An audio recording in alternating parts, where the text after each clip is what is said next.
Hello दोस्तों, स्वागत है आपका आपके अपने YouTube चैनल कॉन्सेप्ट बाय अभी सर। मैं हूं अभिषेक तिवारी। आज की क्लास में हम बात करने वाले हैं पर्दा प्रथा थी या नहीं थी, या थी तो किस स्वरूप में थी।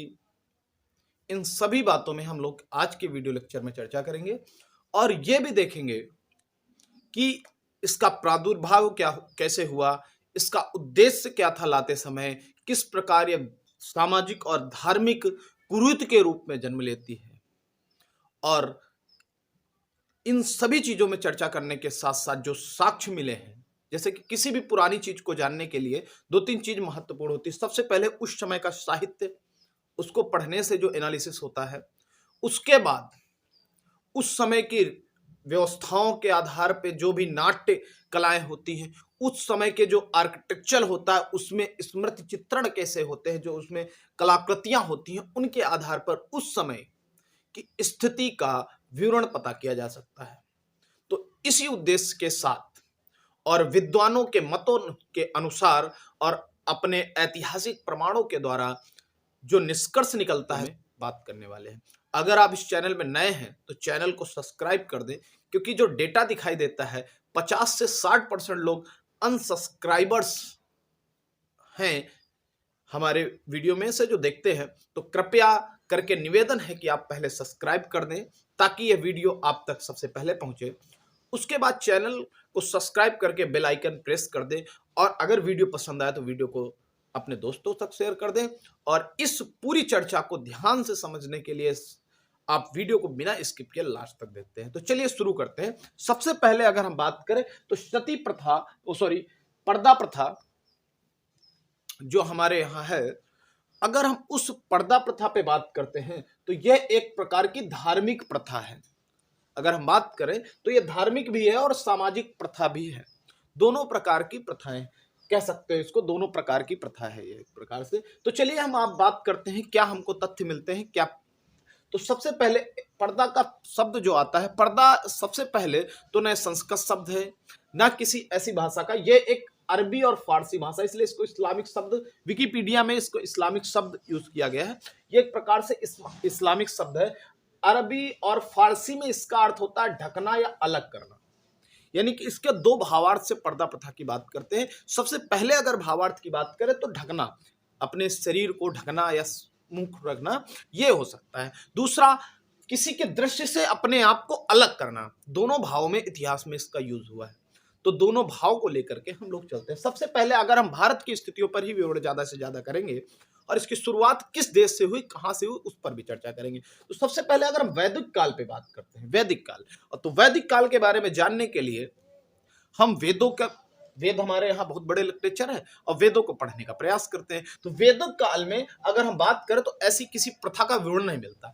प्रथा का ही छोड़ो, उस समय स्त्री शिक्षा भी बहुत आगे थी। कई सारी स्त्रियां जो कि गार्गी और याज्ञवल्क्य की पत्नी मैथिली, और भी ऐसे बहुत सारी, अपाला, घोषा, लोकमुद्रा, रत्नावली, ऐसी बहुत सारी विदुषियों का विवरण मिलता है जिसके आधार पर, और ऐसे ही नहीं होता है, उन्होंने अपना कंट्रीब्यूशन समाज में दिया है। अब किसी को समाज में अपना कंट्रीब्यूशन देने के लिए, समाज में बोलने के लिए पर्दा होगा तो समाज में उसका कंट्रीब्यूशन तो हो ही नहीं सकता। सबसे पहली बात तो उस वैदिक काल की जो लिखा हुआ लिटरेचर है और वहां पर जो महिलाओं की स्थितियों को देखते हुए ये बिल्कुल क्लियर होता है कि वैदिक काल में पर्दा प्रथा नाम की कोई भी चीज नहीं हुआ करती थी। उसके बाद अगर हम उसी पुराने इतिहास में बात करें, रामायण और महाभारत, ये महाकाव्य, महान इतिहास है हमारे भारत का।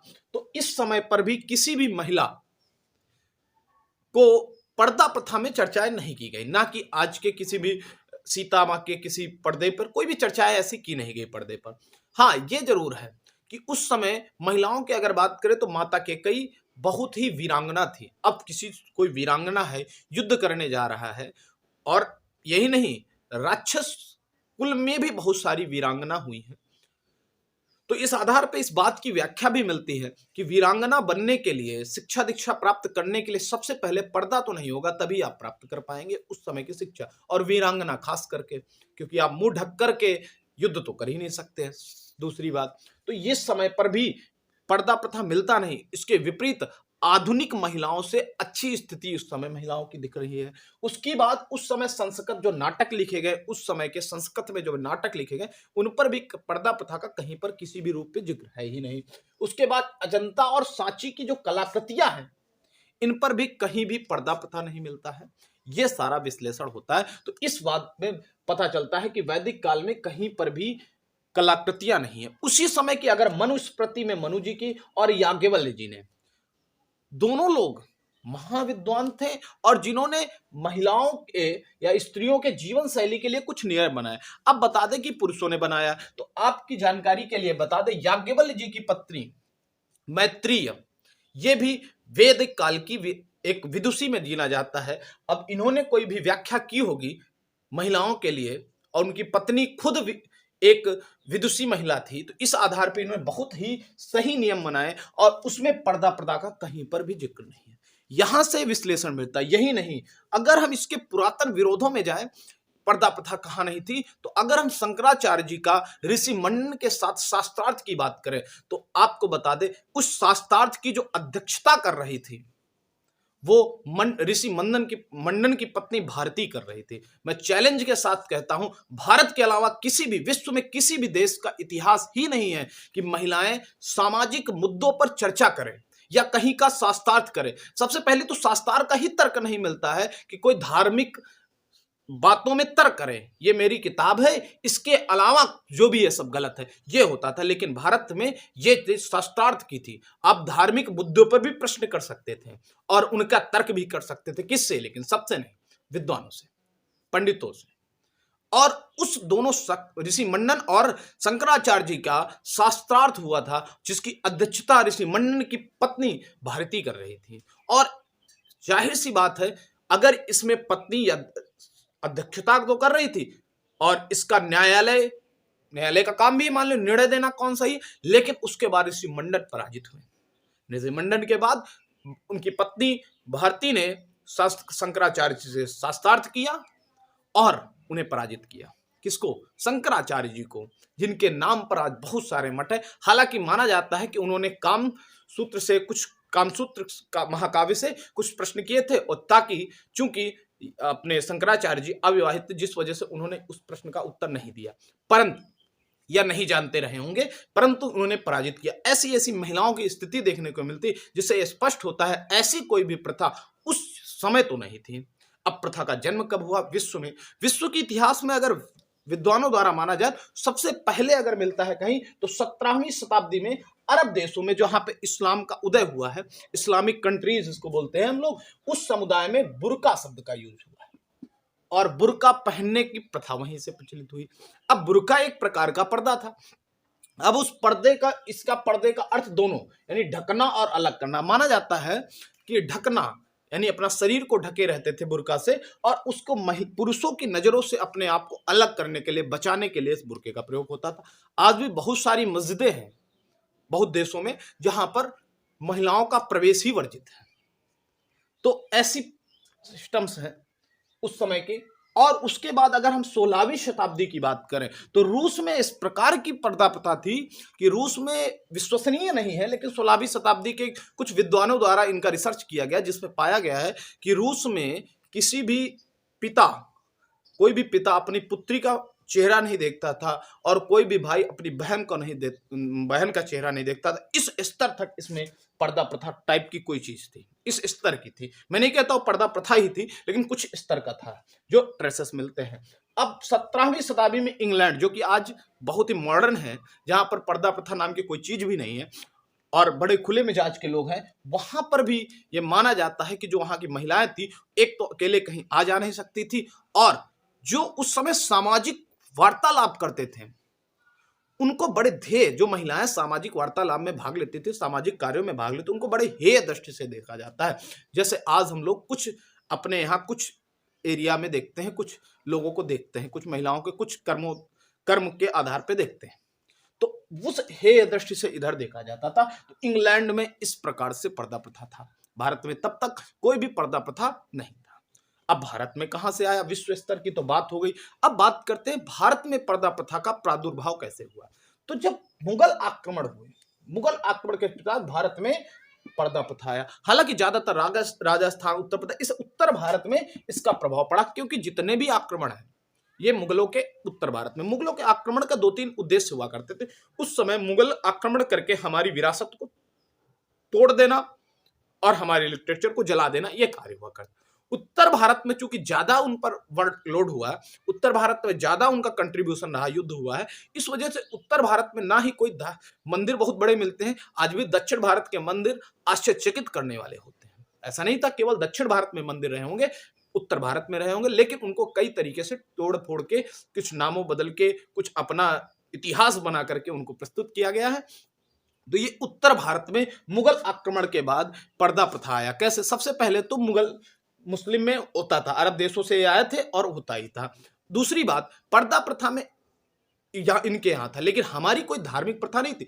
तब हमारे यहाँ इसका जो मुख्य उद्देश्य बनाया गया स्त्रियों की सुरक्षा के लिए। हालांकि कुछ विद्वानों को मानना हमारे यहाँ 12वीं शताब्दी में भी था, कुछ राजा महाराजों, ये बात मान सकते हैं बिल्कुल, क्योंकि माना जाता था कि जो बाहर के लोग थे, जो राजरानियां थी, सब जगह पर, समाज में नहीं था उस समय 12वीं शताब्दी में इन विद्वानों का मानना, लेकिन जो रानियां हुआ करती थी वो किसी से वार्ता करते समय पर्दे के पीछे रहती थी।